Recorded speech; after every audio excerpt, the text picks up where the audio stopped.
ஏழை விவசாயி எடப்பாடின்னா சம்பந்தி வீட்டுல இருந்து 746 கோடி எடுத்திருக்கு ஈடி. உன் மகன் மித்துன் இருக்கான்ல, அவன் 47 கோடியோட ஒரு இடத்துல மாட்டி இருக்கான். உன் சம்பந்தி ராமலிங்க வீட்டுல இருந்து 746 கோடி பிக்ஸ் பண்ணி இருக்கோம். என்ன சொல்ற?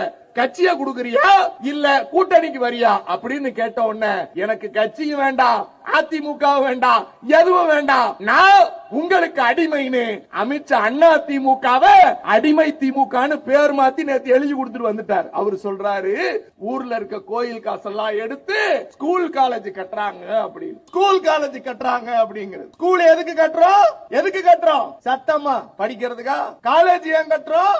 காலேஜ் ஏன் கட்டுறோம்? படிக்கிறது. ஒருத்தர் ஸ்கூல் காலேஜ் வேணான்னு சொன்னா அதுக்கு என்ன அர்த்தம்? நம்ம பிள்ளைங்க படிக்க கூடாதுன்னு தானே? வெக்கமா இல்ல எடப்பாடிக்கு? வெக்கமா இல்ல?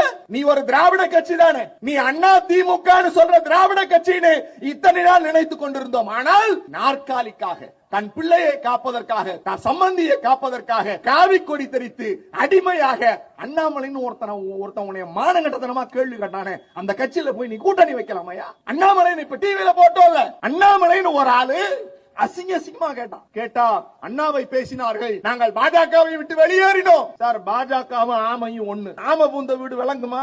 விளங்குமா? விளங்காது இல்ல. தைலாபுரத்துல பாருங்க, பாஜக போனது அதிமுக. அண்ணன் சொன்னிச்சுல்ல, சசிகலா அதிமுக, ஓ பன்னீர்செல்வம் அதிமுக, டிடிவி தினகரன் அதிமுக, பழனிசாமி அதிமுக, எல்லா பிச்சு படாரிட்டாங்க. இப்ப தைலாபுரத்துல இப்ப சாயங்காலம் ஒரு பேட்டி கொடுத்திருக்காரு.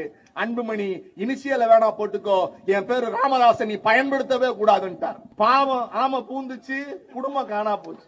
ஒரு சங்கி இருக்கிற ஸ்கூல மூடு, கோயில் பணத்துல ஸ்கூல் கட்டக்கூடாதுங்கிறான். காணிக்கை போடுகிறவர்கள் பக்தர்கள், காணிக்கை போடுகிறவர்கள் பக்தர்கள். அந்த பணம் பக்தர்களின் பிள்ளை படிப்பதற்கு ஸ்கூல திறக்கிறோம்.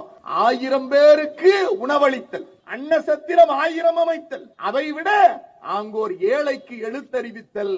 கல்விதான் உன்னை உயர்த்தும், கல்விதான் உன் அடிமை விலங்கை உடைக்கும், கல்விதான் உன்னை மானமும் அறிவும் கொண்ட மனிதனாய் மாற்றும் என்று தந்தை பெரியார் சொன்னார். அந்த வழியில முதலமைச்சர் சொன்னார், நீ எதை பத்தியும் கவலைப்படாத, நீ படி, நீ படி, நான் இருக்க உன்னைய பார்க்கன்னு